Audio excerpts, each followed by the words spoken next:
Hello friends! Today I'm super excited to share with you guys the answer to the question that I get asked often, which is how do I homeschool multiple children? Do it well, or how do you do it homeschooling with Memorial Press? So I'm going to answer that today. If you're new here, welcome. And I'm super excited to welcome a lot of new subscribers. If you are new here, thank you for subscribing. That really encourages me to continue to make videos for you and encourage you in your homeschool journey or in grocery shopping and saving money.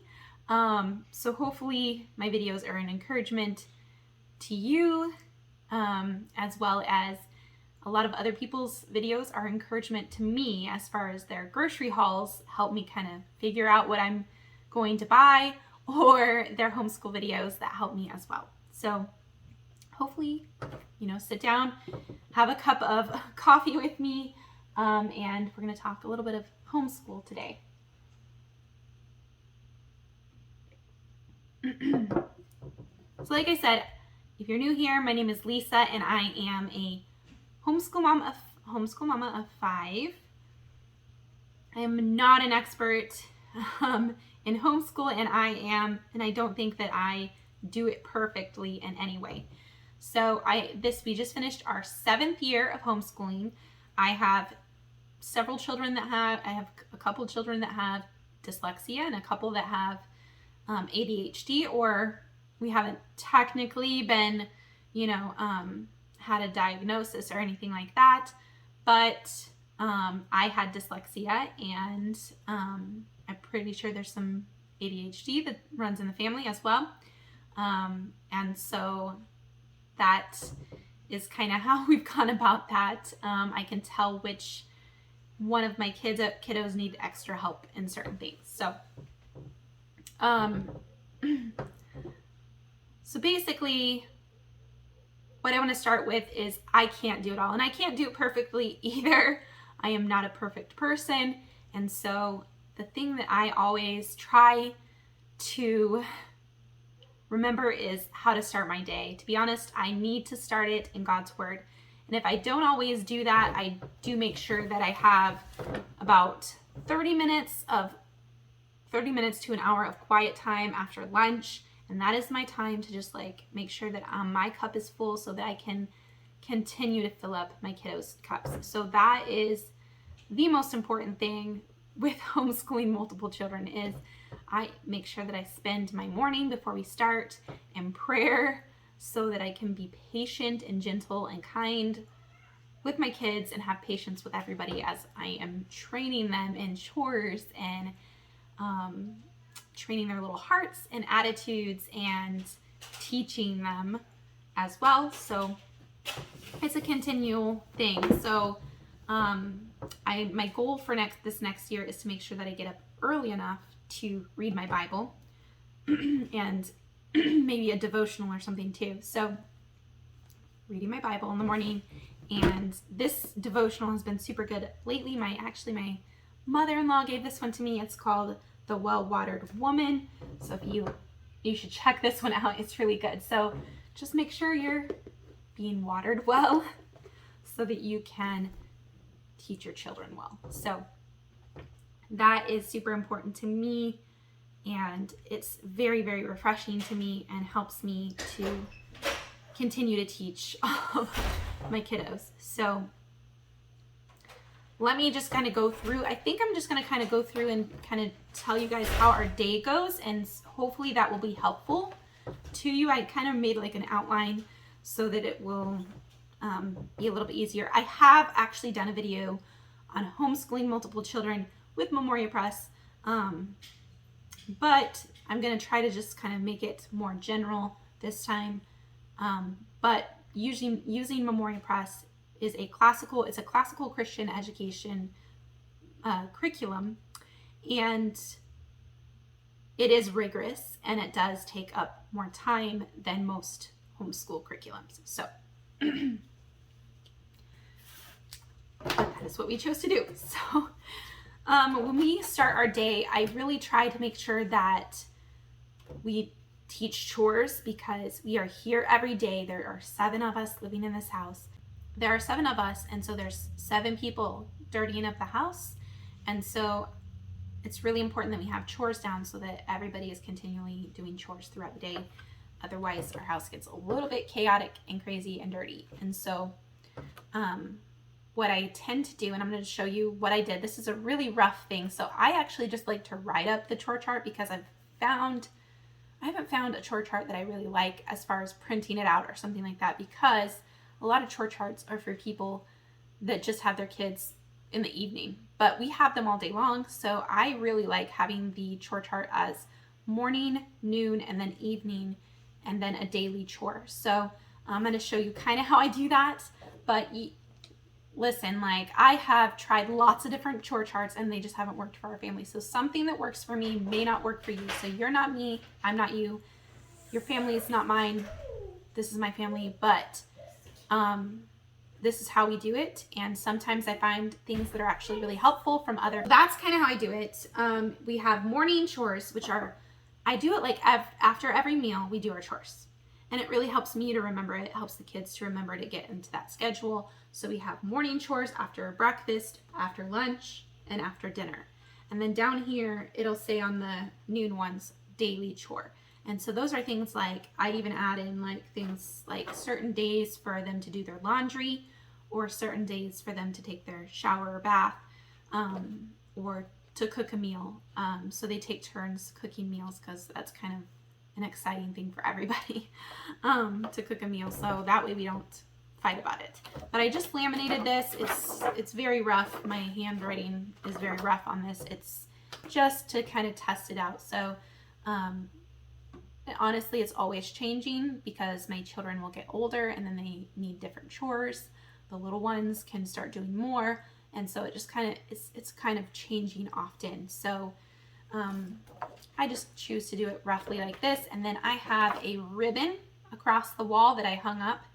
And then I just clip the chore charts on there. And then I am the one, since I'm the manager of the home and I'm managing all these people working here, you know, I kind of think of it as that. Like, I'm the manager and I'm here to check what they've done. So that way I have a dry erase marker and I can just check the box, and then we'll know who got done with their chores and who didn't. So that's super helpful for me when you have multiple children, to make sure that you have a good chore system that works for your family. I've seen other people do like cards that they carry with them, that they kind of switch out. There's just lots of different ways to do chores, and hopefully you can find one that works for you. Second thing that I do is a binder system. And so in their binder, I usually give them like stickers and stuff at the beginning of the year so they can decorate the outside of it. But inside of it, there is a little pencil case right here, where they can put like sight words or things like that in here, or their pencils, special pencils they don't want to share with others in there. But the main thing that I really like is we have different folders for each day. So we have like Monday, Tuesday, we only have 4 days of school and 1 day of co-op, our homeschool co-op. So I put all of our work into 4 days. And so that's Monday, Wednesday, Thursday, Friday. So that's how I do it. And what I do is I print out their papers that they need, or you could tear out papers from their workbooks and put them in there. But that way, if they want to work ahead, they can work ahead on different days. That's fine. But also, it just helps them to really know exactly what they need to do for that day. It helps me to remember. I don't have to look back at the teacher's manual constantly. I actually just look at it when I'm getting their binders ready for the week. So that is how I do that. I've heard other people use containers, and they put all the, they put the child's name on the container and then they put all their workbooks in there.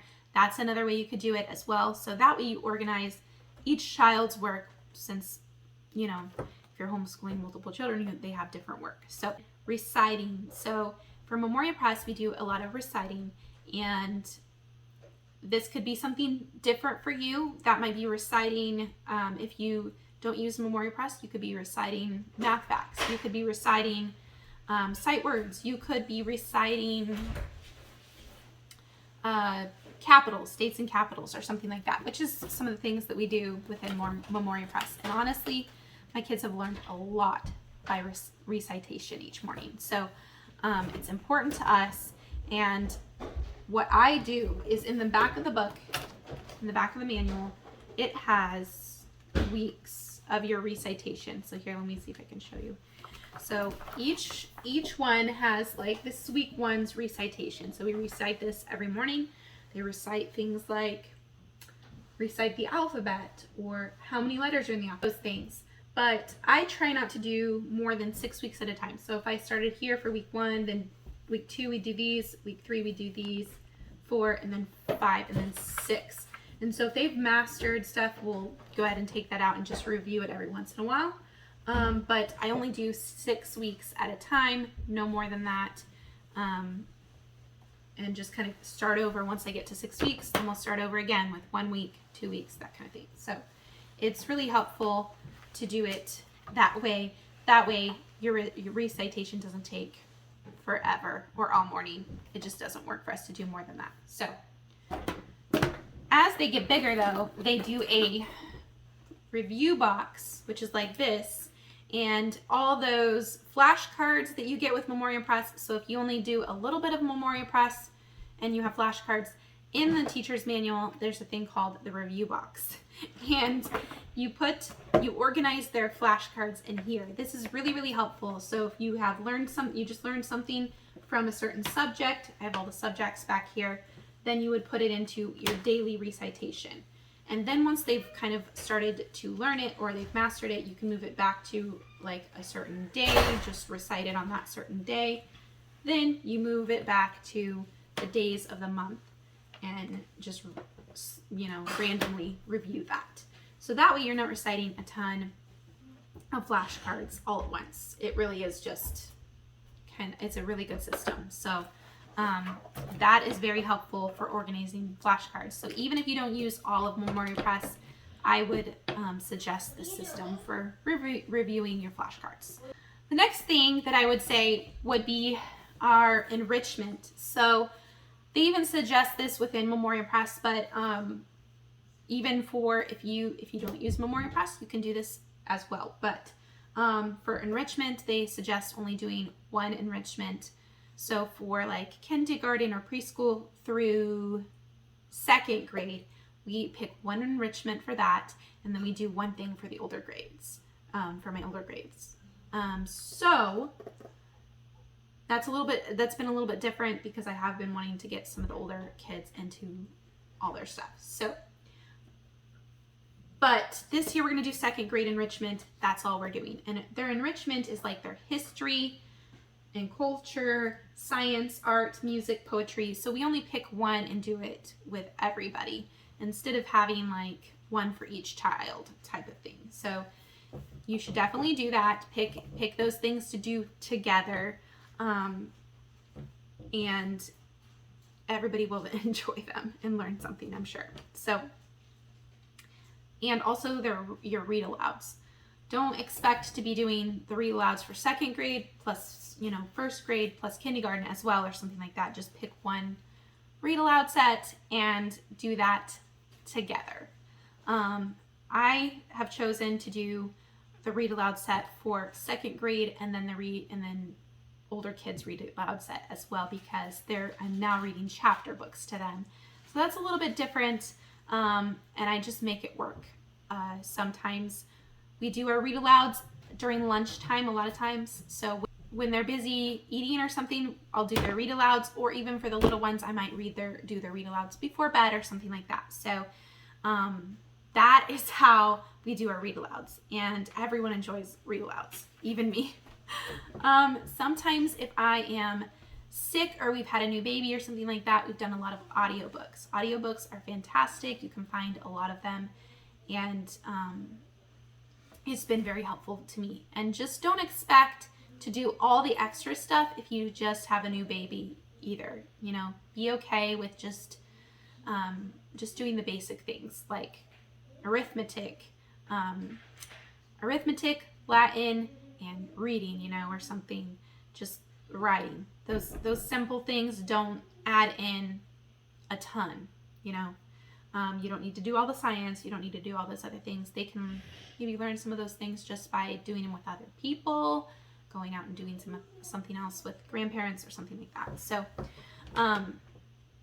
they're also learning about, you know, taking care of others when a new baby's there. So that's very important. Things for little kids, preschool age, tots, toddlers, that kind of thing is really important. I suggest doing blanket time. I did that with my oldest. It was really, really good for him in learning how to sit still and be quiet. I need to do that with my two youngest right now. They need to learn how to do that. I've kind of fallen off track with that, but that is something that is on my list for next year. So blanket time is where you put out a blanket and you tell them you're not going to get off the blanket. You're going to sit and you're going to play quietly with these special toys, you know. And if they get off the blanket, you would put them back on and things like that and remind them to be quiet, those kinds of things. And you work up to more minutes. So you'd start with like 5 minutes to this day, then you'd get to 10 minutes, then you'd get to 15 minutes, etc., etc. So it works really, really well. And like I said, I've used it in the past with my oldest, and it has been really beneficial to them. Maybe if you're nursing babies, you can do read alouds then as well, or other things like that. So just remember that. Have special toys for them to play with, sheets for them to work on, those kinds of things, so that they can be busy while you're being busy. And sometimes in the afternoon we have a fenced-in privacy fence in our backyard. I'll send the little ones out to go jump on the trampoline or something like that in the afternoon if I'm working with someone specifically on a tough subject, and that really helps as well. Subjects together. So if you have kids, you're going to have kids with different abilities, different weaknesses, different strengths. And so sometimes you might have kids that are really strong in this subject and some that are really weak, and they just end up evening out. So enjoy that, you know, make sure, you know, teach those subjects together if you can. So I like how with Memorial Press, we've used Simply Classical, which is for their special needs and children that work at slower paces and things like that. We've used a combination of that and just Memorial Press Core, and just they help you to kind of place your child or make a curriculum created specifically for your kid. So make sure you contact them if you are, you know, using them. So, and you need help with that. We also have a wonderful YouTube channel as well, so that has a lot of good information on that as well. So independent work. When you have multiple children, it's important that they have some independent work as well. So they'll kind of learn what they can do on their own. And flashcards for 10 minutes. They can do their flashcards on their own. They can do their silent reading. I have all of them do 30 minutes of silent reading a day. So that doesn't include the reading that they do aloud to me. So once they get older, they need to still continue to do read aloud to you. It helps with how they learn how to have expression in their reading. So we do maybe half the chapter. We might do half the chapter where they read aloud to me, and then half of it where they read silently to themselves. So that's kind of how we're going to do it this next year to make sure that they get that read aloud practice. Rotate math lessons. So we have 4 days a week, and I have littler kids and bigger kids and things like that. So if I might combine all of the math lessons into maybe 2 days for one group, age group, and then 2 days for the other age group, and then just put all their math lessons for the week together so that I'm not teaching math lessons every day for everyone. So I might do like math lessons for these 2 days, and then these 2 days they're practicing what they've learned on their sheets. So that keeps me from having to do math lessons every day. On the other hand, I do their like math recitation, which is skip counting is very important for multiplication and division. And so it's super important for that. And also just, you know, saying the facts together as well, reciting those. So we do those every day. no matter what. As looping subjects, Memorial Press already does a lot of that, and you'll see that as well. So if you don't use Memorial Press, you can do this as well. So looping subjects. So like in the teacher's manual, they have just music and art on Tuesday, and then poetry and crafts on Wednesday, and then Thursday is history and culture and American studies, and then Friday is science. Oh, and then I didn't even say Monday, but that's their read aloud day. So you do your read aloud book. So each day you would just kind of loop around, and you wouldn't teach every subject every day. So even the subjects that aren't the core subjects, like science and stuff like that, you only do it once a week. You're only teaching it once a week. So that way you get all those other subjects in. So some people do this as far as morning time, like a cart time or things like that. We all do our Bible together. We all do our recitation in the morning when we start.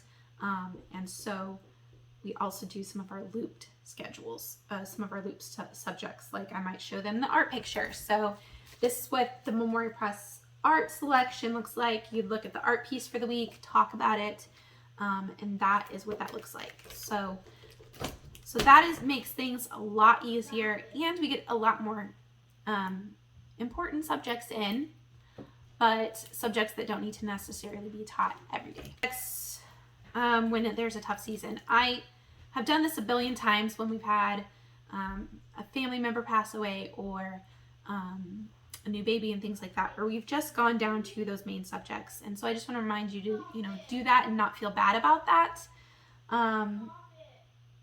It's super important that you just give yourself some grace and realize that you're only one person.